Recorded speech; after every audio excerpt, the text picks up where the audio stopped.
menikmati. Ini nikmat terbesar ya. Kalau perkara makanan, penjahat juga dikasih makanan enak, betul? Rumah bagus, jabatan. Hitler punya jabatan, Firaun jadi raja, Namrud jadi raja. Enggak ada yang mengagumkan. Yang mengagumkan adalah yang diberi warid namanya, yaitu Allah membuka hati kita jadi kenal ke Allah, jadi yakin kepada Allah bahwa semua ini milik Allah, kekuasaan Allah. Apa yang datang kepada kita itu pasti dari Allah. Ini nikmatnya ya, karunia Allah. Allah tahu siapa kita, dosa kita, maksiat kita. Allah menyaksikan, tapi Allah menutup-nutupi sehingga orang terdekat dengan kita tidak tahu. Itu harus yakin dari Allah. Orang yang dapat warid, dia tahu bahwa dihormati itu karena Allah menutupi aib. Langsung itu. Jadi ketika Pak ada yang cium tangan, ada yang hormat, langsung hatinya tuh langsung sadar, ini saya dihormati bukan karena saya terhormat, tapi Allah menutupi aib. Jadi orang yang dapat warid ini tidak akan menikmati penghormatan, kekaguman, penghargaan, diperlakukan spesial. Tidak, karena pada saat yang sama dia sudah merasa nih bahwa saya dihormati orang karena rahmat Allah menutupi aib, dosa, masa lalu, kejelekan, kekurangan, kelalaian, kesalahan yang pasti Allah tahu.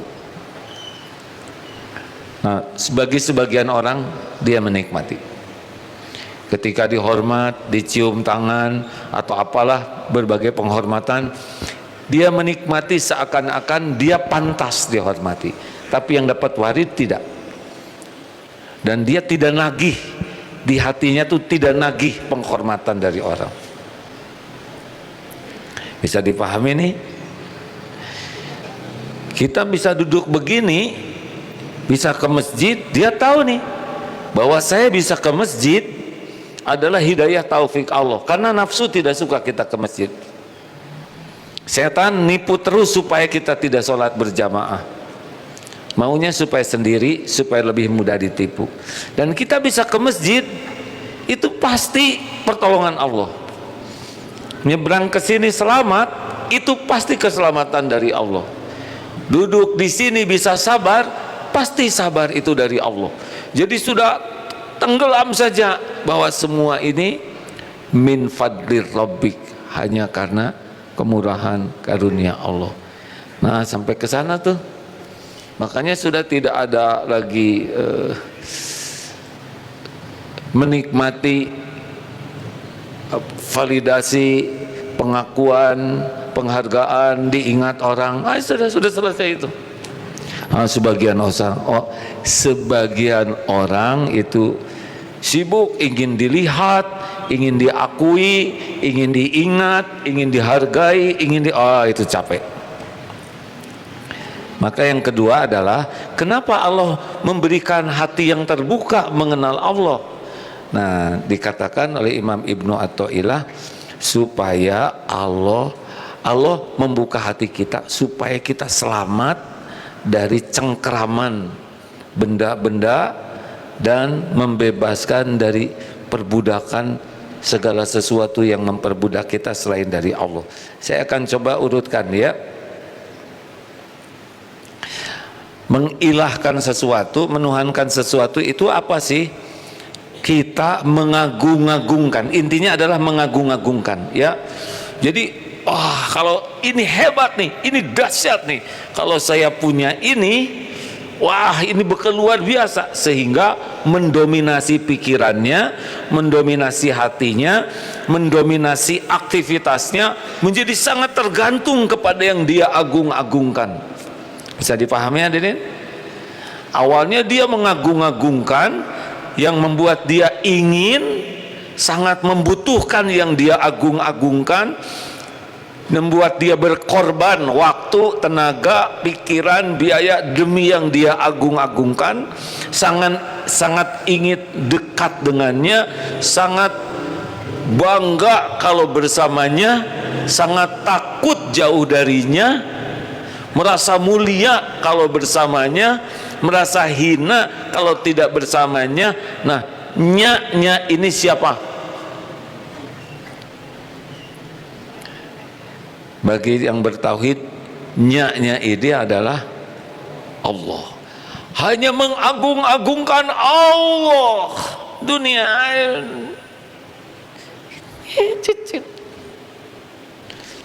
sehingga yang dibutuhkan oleh dirinya itu hanya Allah, berharap hanya kepada Allah, takut jauh dari Allah, meminta hanya kepada Allah, bahagia hanya bersama Allah.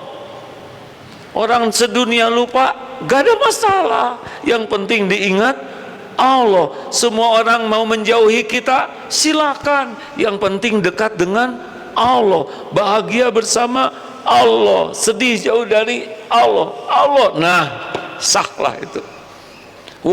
Itu udah. Kalau sudah begitulah ya, dapatlah, udah sukses hidup kayak gitu. Itu tauhid tuh. Neraka nggak akan bisa membakar. Nanti dia akan menjadi orang yang sangat tenang dalam keadaan apapun yang terjadi di sekelilingnya nih ya, sini, situ, sana, sini, apapun ajak, karena dia yakin penguasa sekelilingnya adalah Allah. Contoh gini, ketika diancam, dia yakin yang ngancam itu makhluk ciptaan, yang ngancam itu makhluk dalam kekuasaan Allah, yang ngancam itu bisa terjadi dengan izin kita, celaka atau tidak bukan dia yang menentukan, pemilik diri kita. Nah, sampai kayak gitu, makanya udah urusan rezeki udah nggak bingung sama sekali, yakin rezeki itu milik Allah sepenuhnya. Lillahi ma fis samawati wa ma fil ard. Yakin rezeki itu Allah yang mengatur, kapan datang, di mana, berapa jumlahnya, kapan lapang, kapan sempit, kapan ada, kapan tiada, terpikir atau tidak, Allah semuanya. Semangat nggak? Kenapa sih jadi semangat sendirian begini kan? Ini menarik tidak hadirin? Menurut saya emang nggak ada yang lebih menarik kita obrolin selain Allah.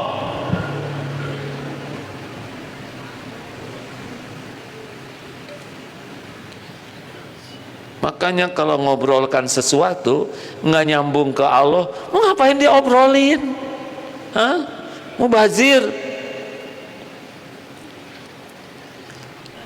Ngobrol sepak bola harus ke Allah. Itu yang main sepak bola makhluk Allah, yang ngasih makan.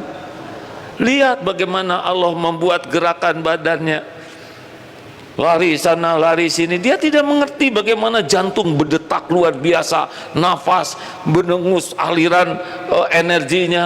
Allah yang melakukannya ya. Jadi kalau nonton sepak bola lihat kebesaran Allah, tapi ada orang yang lupa ke Allah dengan begitu. Gimana, mana yang gol? Pasti yang ditentukan oleh Allah gol. Jadi nggak begitu rame memang ya. Sok we kumaha Allah ya. Udah tertulis list 21 atau 20. Nggak ada sakit hati. Wah, ini rada berat. Gawat kalau gitu, kalau penonton pada yakin ke Allah jadi nggak rame. Memang nggak rame ya. Kalau udah yakin, ramenya itu jadi zikrullah. Oh, kasihan orang di stadion, mulai sepak bola jam 5, selesai jam 8, lewat sholat maghrib ya. Nah, itu yang kita ingat. Mungkin ada yang sholat tapi berat untuk sholat sebanyak itu. Wah, Masya Allah lah, banyak yang harus terkait kepada Allah. Apa saja sekarang yang suka mendominasi hati kita? Tentu yang pertama apa? Harta, materi. Seakan-akan kalau kaya keren, hebat, mulia, terhormat. Bagi orang yang mengenal Allah, beda lagi lihat harta tuh. Harta itu ujian. Allah ngasih, tapi dihitung nanti di akhirat. Bagaimana menjemputnya, bagaimana menggunakannya. Nah, yang dipikir oleh orang-orang yang dapat warid, mengenal Allah, bukan jumlah hartanya. Ini saya benar tidak nih menjemputnya. Udah ditakdirkan ketemu, dipakai apa nih saya nih? Beda cara berpikirnya. Bagi para pecinta dunia, oh saya punya. Bagi yang mengenal Allah, wah saya dihisab. Makanya ada orang yang dikasih uang tuh suka sekali dengan menumpuk. Rasulullah SAW sampai cepat-cepat habis sholat karena tahu di rumahnya masih ada uang yang tersimpan. Ini saya juga belum termasuk yang itu ya. Jadi rada tegang nih hadirin. Setidaknya jangan sampai tidak bayar zakat. Tambah oleh Allah 10 miliar, 100 miliar, 1 triliun. Wah, kasih. Yang dipakai berapa banyak coba? Kalau orang punya uang 1 triliun, kira-kira makannya segimana? 10 bakul? Jawab. Kan? Sekali makan ayam berapa kandang? Makan karedok berapa kebun? Dikit. Apalagi kalau orang kayanya udah tua, punya sakit diabetes, nggak akan makan nasi. Om, roti terbaik. Punya penyakit kolesterol, ini daging paling enak. Ini duren montong, asam urat. Ini saya nyeritain diri sendiri sebetulnya. Aduh, ini traktir kambing guling, samet kemarin ada yang ngirim duren 20, tebak saya bagian apa? Bagian ngitung tuh 2, 3, ini buat ke situ, ini buat ke sana, ini bagikan, sudah ngitungnya kenyang hadirin. Kalaupun makan saya colek, enggak masalah nanti badan saya kalau udah kebanyakan. Mau uang 1 triliun, 2 triliun, dikit rezeki dia, tapi hisabnya. Nah, bagi pecinta dunia ya senang lihat banyaknya, padahal dia nggak make. Hati-hati, boleh ingin kaya? Kan? Doanya gimana? Allahumma inni as'aluka ilman nafi'an wa rizqan thayyiban. Ternyata yang diminta ya, minta rizki yang baik. 17 kali kita doa utama dalam sholat Fatihah. Yang diminta apa? Harta, kedudukan. Apa yang diminta? Hidayah, petunjuk. Jadi yang termahal itu petunjuk. Nah, ingat ya, urusan harta adalah urusan bagaimana kita menjemputnya dan bagaimana kita memanfaatkannya. Itu urusan kita. Sedang jumlah itu urusan Allah. Paham nih hadirin? Ini santri di sini banyak nih, santri karya. Udah ada 1.500 berarti sekarang santri karya ya. Macam-macam gajinya tuh. Nggak usah pengen tahu gaji orang lain. Pertama, nggak akan dikasihin oleh dia ya. Benar? Hanya ngotorin hati, nggak usah pengen tahu. Tidak usah pengen tahu penghasilan orang. Apa urusan kita dengan penghasilan orang? Syukuri yang ada. Allah tahu nih santri yang bersyukur atau yang saya mah cuma dapat segini. Allah dengar keluhannya. Alhamdulillah ya Allah, engkau titipi rezeki, masya Allah. Allah tahu ini nggak cukup untuk sebulan. Allah tahu untuk bayar kontrakan, bayar cicilan motor. Allah tahu keperluannya banyak. Nanti Allah bukakan jalan, tidak harus lewat gaji. Yang penting benar, ngantornya benar, ikhtiarnya benar, pas dikasih gunakan dengan benar. Ada. Tenanglah ya, Allah sudah tahu keperluan kita, lebih tahu dari kita sendiri. baik yang sekarang maupun yang akan datang.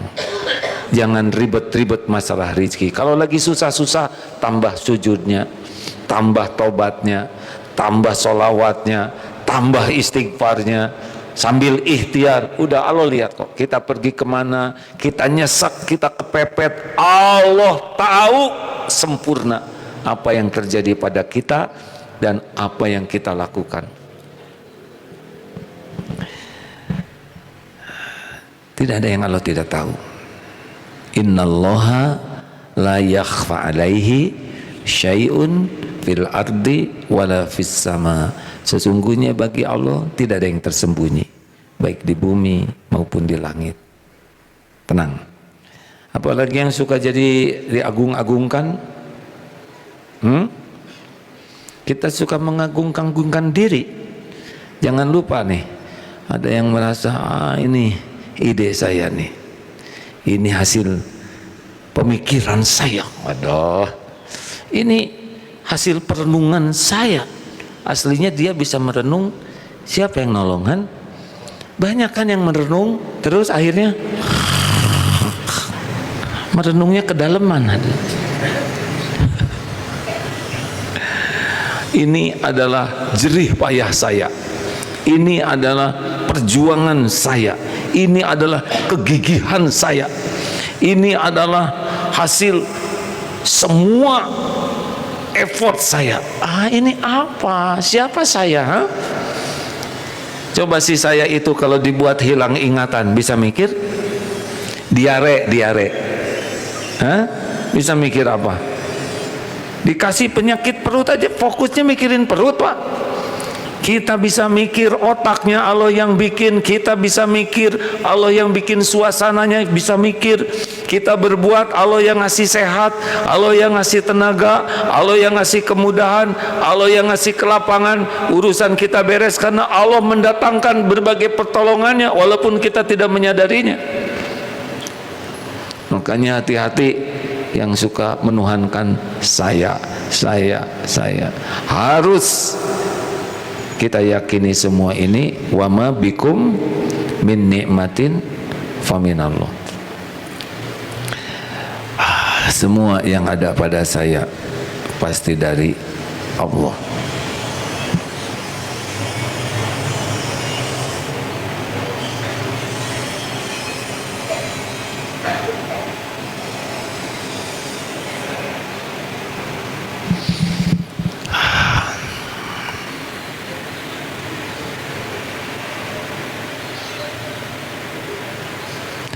Dengar santri,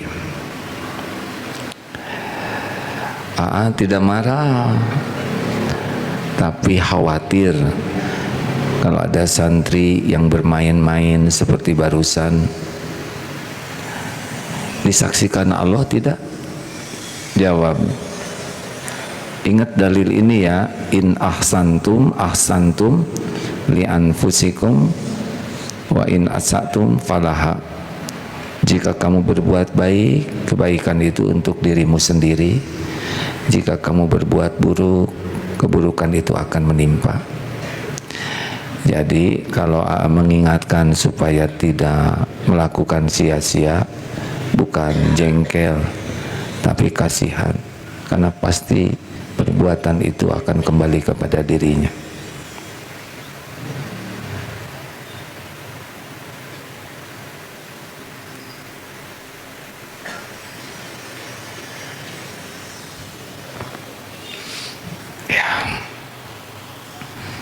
Mudah-mudahan Allah mengampuni saya, kita semua, terutama adik-adik yang belum bisa sungguh-sungguh. Bisa lihat dari sini.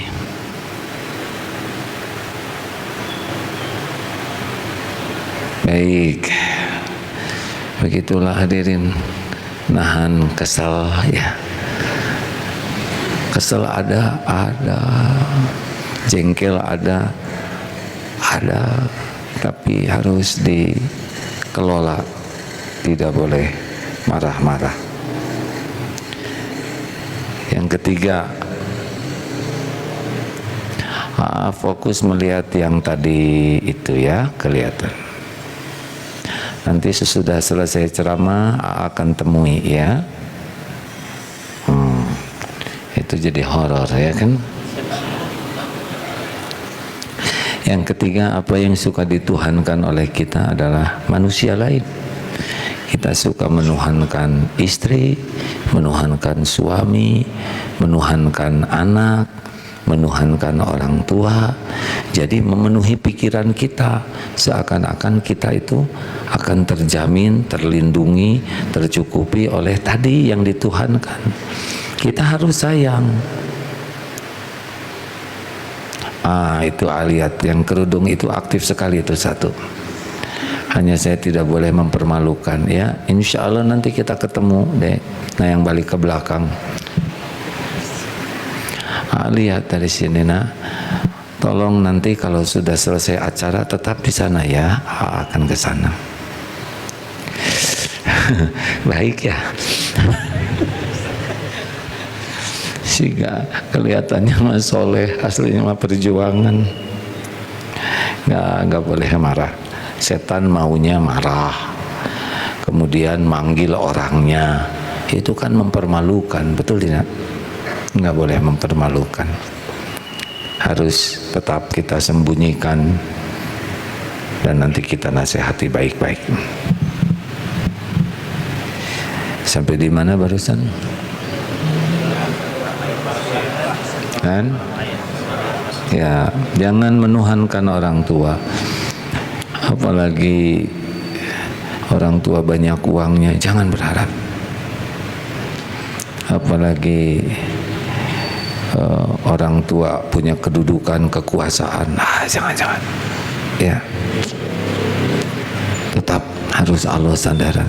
Ibu-ibu jangan menuhankan suami, ya.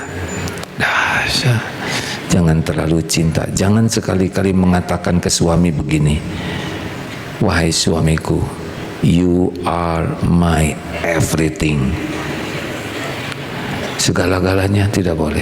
Juga jangan you are nothing. Nggak boleh, yaitu berantem. You are my husband. Cukup. Maaf ya Pak, saya tidak bisa mencintai Bapak berlebihan.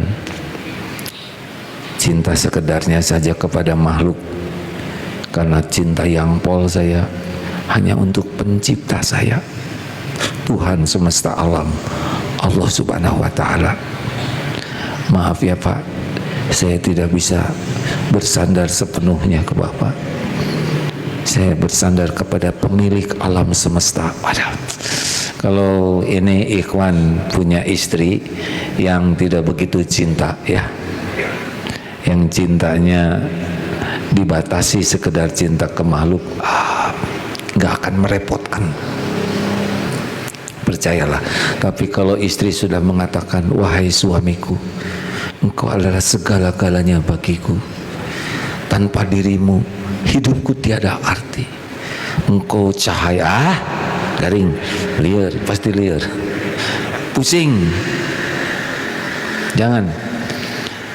Cinta dalam rumah tangga tidak boleh diagung-agungkan sampai seakan-akan cinta itulah yang bisa membuat bahagia.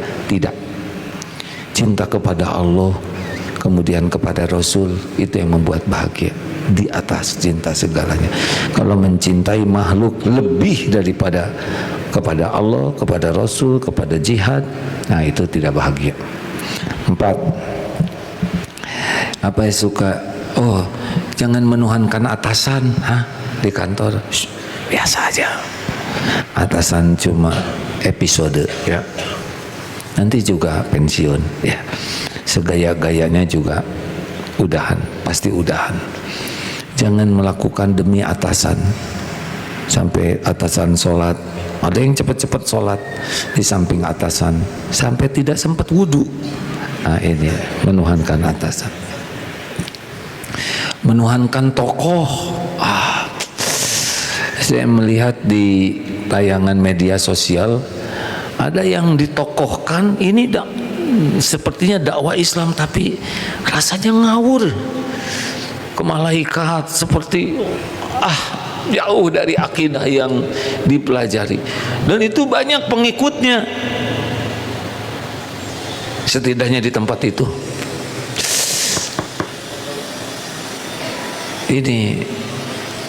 Ini benar-benar tidak akan membuat selamat. Gak boleh. Saya lihat ada yang kepada kiai itu sampai ngeyepak. Tahu ngeyepak? Juga salaman.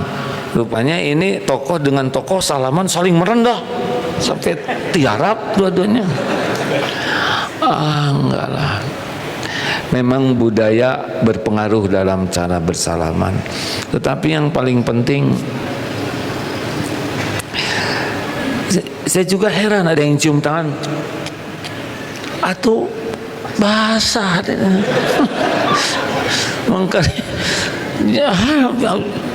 Aslinya saya juga tidak begitu menikmati dicium tangan. Sudahlah, salam cukup ya. Satu sisi asa nggak pantas ya, saya tahu siapa diri saya. Yang kedua, kalau lagi lupa tentang siapa diri, bisa jadi merasa terhormat, merasa penting. Tidak mudah ya dihormati itu. Makanya hormat itu yang proporsional sesuai dengan aturan Islam. Saya tidak setuju kalau para santri semua sampai seperti ruku kepada guru. Mau apa? Jangan, hormat yang wajar. Juga jangan begini. Itu jangan. Itu orang lain menggunakan begini biasanya dalam salah satu bentuk ibadah mereka. Betul tidak? Ya, janganlah. Waduh, eta wayang ya. Apalagi yang suka dituhankan, ilmu, pengalaman, termasuk gelar. Seakan-akan kalau kita punya gelar, kita menjadi sangat terhormat. Inilah tujuan hidup saya.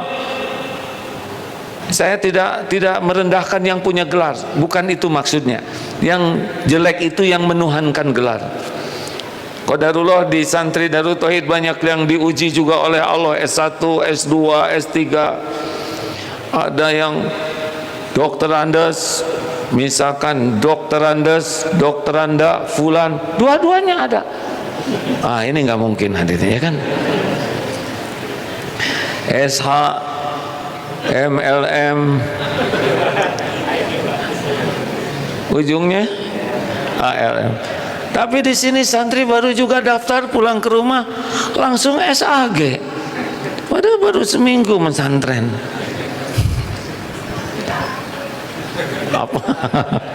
Apa Bu? Ya jangan disingkat. Kalau disingkat kan jadi SAG.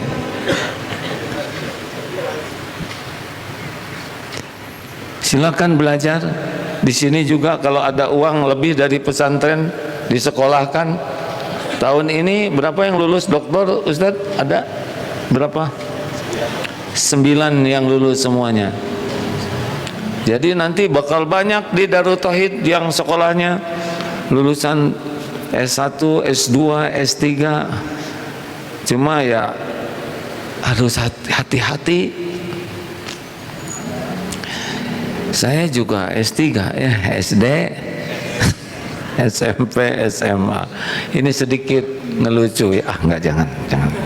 Nanti dihisab. Ceritakan jangan. Tuh kan menjerumuskan. Gak, sekarang saya kuat ya. Begini ceritanya. Tahu nggak, walaupun bergurau malaikat tetap nyatet. Ma yalfidzu min qaulin illa ladaihi raqibun atid. Surat Qaf ayat 18. Dari ayat sebelumnya, walaqad khalaqnal insan. Tolong Ustaz.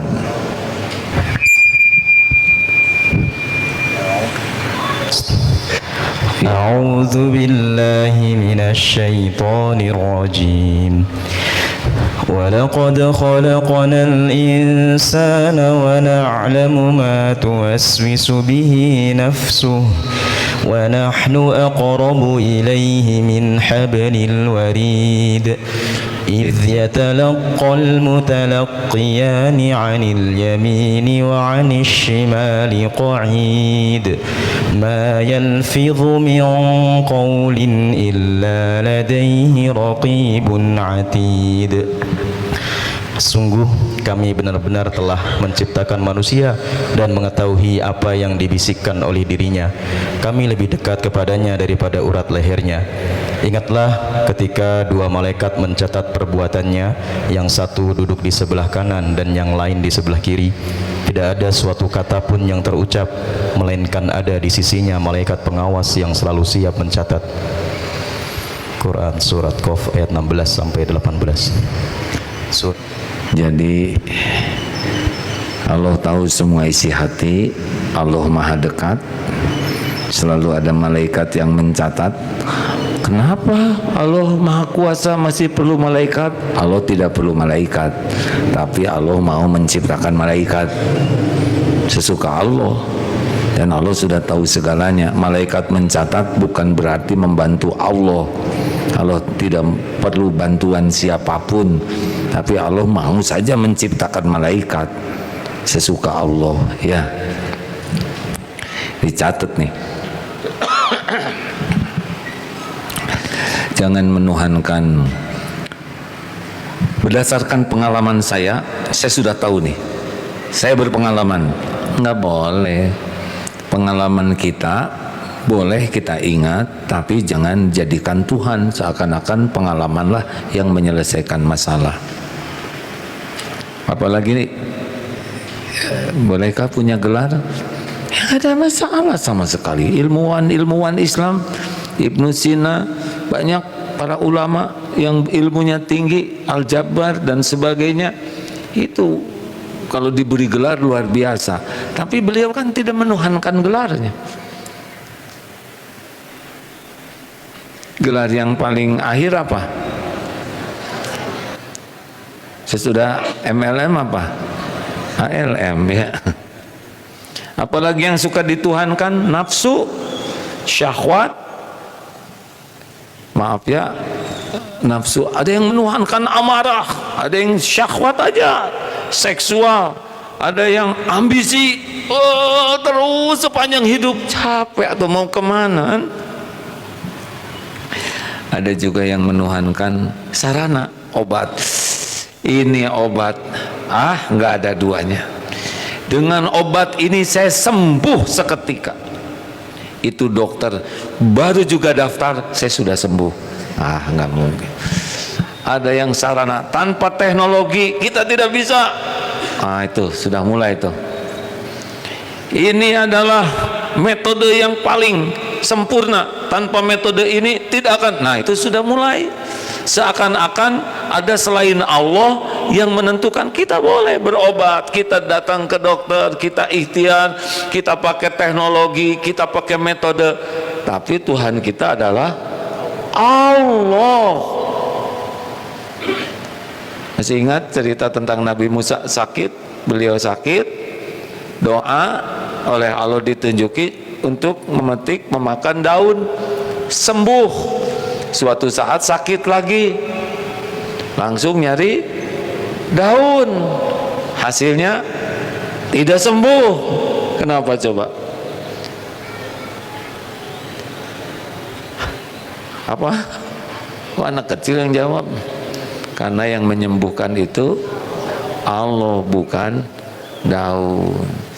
Kalau obat-obatan menyembuhkan, sekarang udah nggak ada yang sakit. Sekarang obat banyak yang canggih, fakultas kedokteran canggih, peralatan canggih.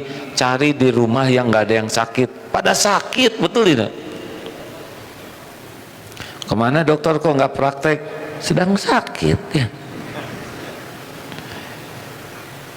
Allah yang menyembuhkan. Terakhir, apa yang paling ada yang kelewat tidak nih ilmu? Ada yang halus, yaitu nikmatnya ibadah. seakan-akan tuh saya tahajud tuh nikmat.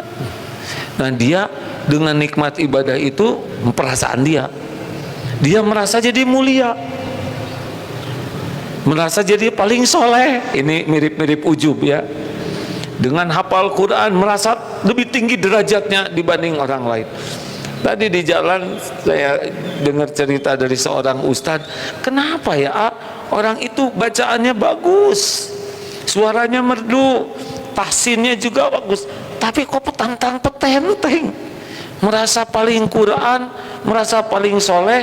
Jadi kalau jadi imam tuh tidak boleh disuruh yang lain, maunya tuh bagian ngimamin aja dan harus spesial.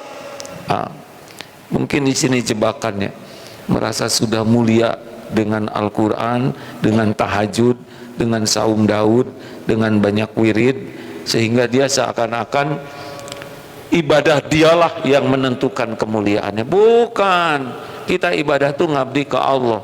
Yang menentukan mulia itu bukan ibadah kita, tapi Allah. Tu'izzu man tasya wa tudhillu man tasya. Allah yang mengangkat, Allah yang menurunkan. Kita ibadah udah ngabdi aja ke Allah. Ya, cukup. Ada pertanyaan silakan. Ada 13 menit. Boleh acungkan tangan kalau ada yang mau nanya. Ya, terima kasih. Ada ibu duluan pertama. Ibu, maaf ya Pak ya, ibu duluan acung. Assalamualaikum warahmatullahi wabarakatuh. Waalaikumsalam warahmatullahi wabarakatuh. Terima kasih atas izin saya mau bertanya, tapi di luar tema mungkin ya. Seandainya saya selalu misalkan melaksanakan sholat sunat, tapi orang yang terdekat saya susah melaksanakan sholat sunat, bagaimana solusinya? Terima kasih. Assalamualaikum warahmatullahi wabarakatuh. Waalaikumsalam warahmatullahi wabarakatuh. Bagaimana kita bisa sholat sunnah yang terdekat, misal suami, anak belum sholat sunnah? Pertama, kita harus bersyukur kita dimudahkan sholat sunnah. Kita bisa sholat sunnah pasti karena Allah nolong, bukan karena kehebatan kita. Jadi tidak boleh kita jadi ujub, merasa sarewe, itu nggak boleh. Dengar belum selesai, ibu mau menjawab? Enggak. Lanjut. Syukur. Nah, lihat yang belum sholat, kita harus tahu bahwa yang bisa membuat beliau sholat juga adalah Allah. Jadi kita paling bisa ngasih contoh dengan baik. Yang kedua, mengajak dengan bijaksana. Yang ketiga, mendoakan. Jangan sampai merendahkan, karena itu sunnah, dilakukan berpahala, tidak dilakukan juga tidak jadi dosa. Ya, mungkin punya amal-amal yang lain yang kita tidak lihat, yang mungkin di sisi Allah juga pahalanya tinggi, kerja keras, capek, padahal menafkahi keluarga, bertarung dalam hidup ini, misal begitu ya. Husnuzon, ada kebaikan-kebaikan lain yang boleh jadi lebih tinggi pahalanya dibanding ibadah sunnah kita. Harus bersih hati aja intinya. Gitu. Mim, kasihan ibu bicara nggak bunyi. Udah bu? Nah, harus bersih hati. Penyakitnya adalah nah nggak boleh ya. Merendahkan itu dosa. Kita mengamalkan sunnah, tapi kotor hati itu dosa. Seperti nyium hajar aswad, mau nyiumnya ngejenggut orang. Menyium hajar aswad itu sunnah dalam tawaf. Yang lama dedetkan. Udah nyium hajar aswad, mau keluar kan susah, nejeh lah ke kakinya, dorong burusut, terguling telentang. Udah gitu ya, udah gitu cerita ke orang-orang. Tahu, waktu saya mau nyium, ada bohong, tiba-tiba orang nyingkir. Nggak mungkin kan. Nyingkir tuh karena ada yang mau ngepel, ya kan. dan ternyata dia juga salah sudut yang diciumnya, ya nggak? Tapi ceritanya bohong. Ini ngejar yang sunnah dengan cara yang tidak baik, yaitu menzolimi orang lain. Udah gitu ceritanya bohong, ditambah-tambah. Nah biasanya orang yang diperbudak nafsu sibuk dengan sunnah, mengabaikan yang wajib. Wajib itu adalah menjaga hati.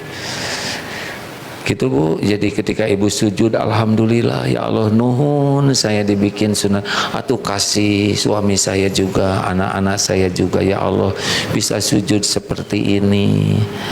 Aduh, mungkin banyak amal lainnya tapi saya senang. Aduh, cirinya kita benar itu hati nyaman.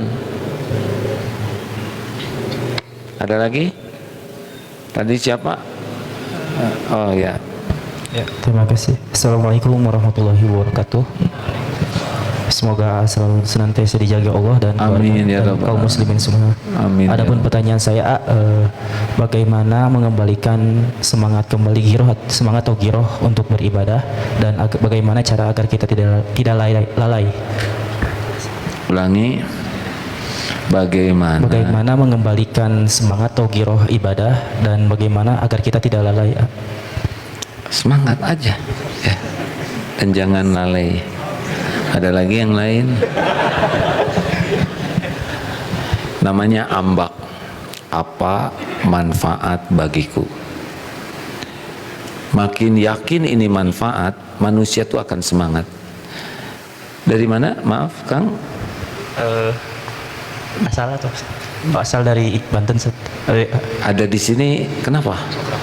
STAI, mahasiswa. Mahasiswa. Alhamdulillah. Kenapa mau ngaji? Kepaksa? Enggak. Hah? Karena Ada dosen sebelahnya ya. Kenapa mau ngesantren? Kenapa mau datang ke sini? Pasti ada sesuatu. Nah, semakin kita memahami besarnya pahala, besarnya keberuntungan, nah itu akan nambah semangat. Jadi kuncinya adalah ilmu. Dicas terus, karena nafsu tidak suka gini-gini ya. Ada teorinya. Seperti kita mau berenang, mekanisme standar masuk ke air tuh dingin. Aduh, dingin nih.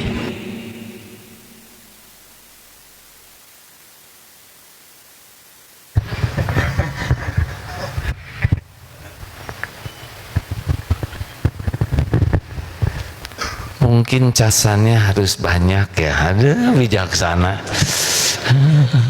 Pengen ngomongnya dicas dulu atuh, tapi kan nggak mungkin ngomong gitu.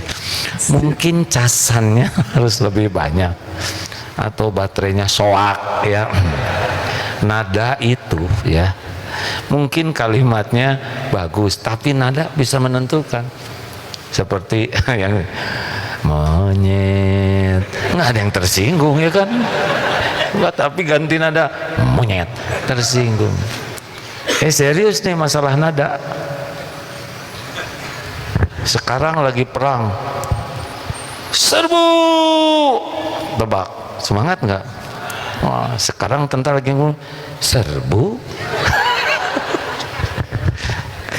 Bisa kebayang wajah tentaranya, hah? Maksudnya walaupun nasihatnya baik, dicas ya, itu ada nada cas ya. Harus belajar terus Pak, belajar terus, kemudian ngumpul dengan orang-orang yang lebih bagus dari kita. Kalau kita ngumpul dengan yang ibadahnya lebih jelek, kita jadi soleh ya kan. Ada yang sholatnya cuma 3 kali nih, duhur, asar, maghrib. Subuh kelewat karena bangun telat, isya keburu tidur. Ngumpul dengan yang jarang sholat, dipanggilnya juga ustadz ya kan, padahal dia juga minus. Cari teman yang lebih baik. Tapi ada yang paling penting adalah doa. Harus minta, Allahumma inni as'aluka fi'lal khairat wa tarkal mungkarat. Itu minta supaya dimudahkan oleh Allah. Dan ada satu lagi tambahannya adalah Allahumma paksakan diriku, ya. Memang harus dipaksa. Jadi di dalam teori psikologi yang saya dengar, kayak mau masuk ke air itu mode kita itu adalah mode tidak mau susah, tidak mau beresiko. Makanya aduh dingin nih. Ada yang mau mandi air es jam 3 pagi. Tuh kan gini, kena enggak, lihat enggak. Itu mode kita, mode ingin selamat. Tapi kalau kita sudah masuk ke dalam kolam mau berenang, mode tubuh kita ganti. Jadi mode namanya mode adaptasi. Jadi mulai mengadaptasi, yang tadinya enggak mau masuk modenya karena takut enggak nyaman, tapi kalau masuk jadi dia beradaptasi. Sama mau baca Quran, modenya itu mode nanti aja, baca langsung ganti mode, enak gitu. Sama mau saum, aduh ya dilaparin, aja saum, nanti modenya ganti jadi mode menikmati saum. Iya begitu, emang begitu. Ada lagi, ini teknik disiplin sajalah ya. Wah 2 menit lagi nggak apa-apa nih. Misal ya, saya mohon maaf, ini misal push up. Di sini tidak semua kan tiap hari push up. Padahal yang ngegedein otot siapa? Kita. Males kalau kita push up yang ngegedein otot orang lain, ya nggak usah lah. Ini ngegedein otot sendiri. Yang kuat siapa? Diri kita. Tapi mode kita nggak mau push up karena bekal berat. Makanya olahraga itu push up, lari atau mandi air dingin atau apa yang kira-kira berat itu jangan dibuat sebuah pilihan. Kayak gosok gigi milih tidak? Gosok jangan, gosok enggak, terewek kerwak. Sama push up juga begitu, bukan pilihan. Selesai sholat ada ruang push up. Kalau aduh berat katakan ringan, mana ringan sih ya? Ringan ada ringan. Nggak usah pakai sih ya. Beneran ya. Kalau lagi aduh berat, makin berat. Ringan. Nah dek aja, ringan. Sama mandi air dingin, subhanallah ya. Kan jam 3 mandi berendam air es. Otak kita tuh waduh beku nih, rontok nih, jantung mampet segala ya. Ganti modenya, ini menyehatkan. Imunitas tubuh akan makin kuat, sel darah putih akan menjadi prima, tubuh akan lebih segar, pikiran jadi jernih, lebih fokus, endorfin akan melimpah, banjiri dan kecebak saja ya. Tiris cicing ya. Dan nggak sulit kalau kedinginan tinggal pakai anduk, betul tidak? Tapi orang terlalu banyak pilihan. Cepat sekali. Cepat, tetap dikomentari ya. Alhamdulillah supercharger. Terima kasih Ustaz. Nah gini nggak enak saya nih. Makasih ya, jazakallah khair. Ada satu lagi, mau hitung 5, hitung mundur. Aduh saya malas baca Quran nih. 5, 4, 3, 2, 1 ya baca. Hitung mundur. Wah nih malas nih saya olahraga. 5, 4, 3, 2, 1 der aja. Coba itu. Jangan kebanyakan ngitungnya. 90. Wah, 5 udah cukup. Atau ada begini teknik lainnya. Ini serius nih hadirin, karena saya juga harus bergulat dengan diri saya ya. Saya juga sama harus mengamalkan yang diomongin ini. Jadi bisa dipendekin, misal begini ya. Bagi yang malas push up, yalah 2 aja. Kalau udah mikir langsung, wah 25 nih. Udah hoream ya kan? Udah 2 aja. Nanti udah 2, enteng, tambahlah 3 lagi supaya bulat 5. 5 masih kuat, tambah lagi lah. Jadi 6 ya.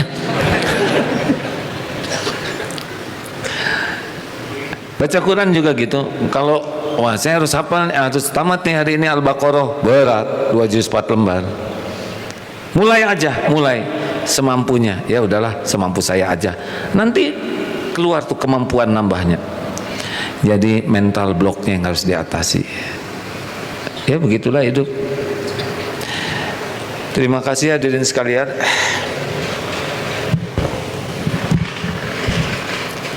Pengumuman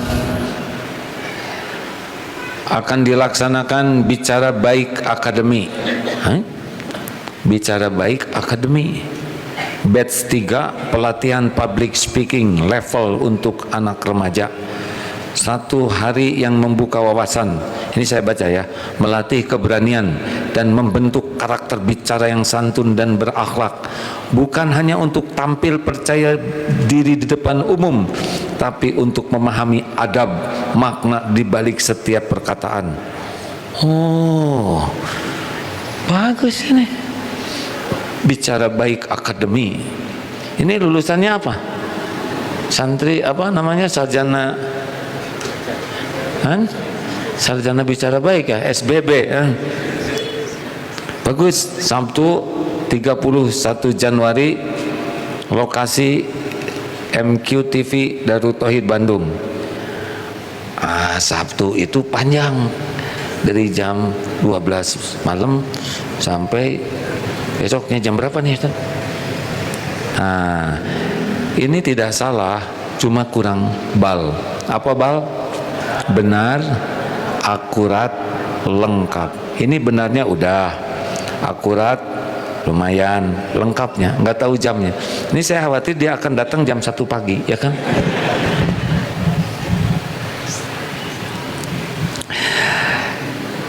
Ini saya kepanjangan nih, udah lewat 4 menit. Tapi ada KUA, tahu KUA?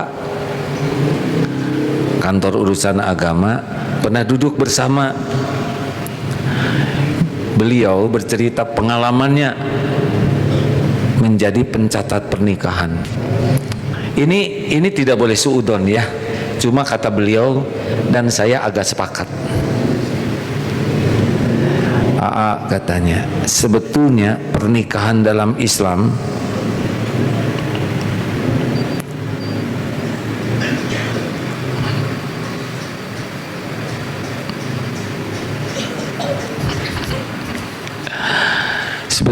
pernikahan dalam Islam itu simpel, tapi jadi lama.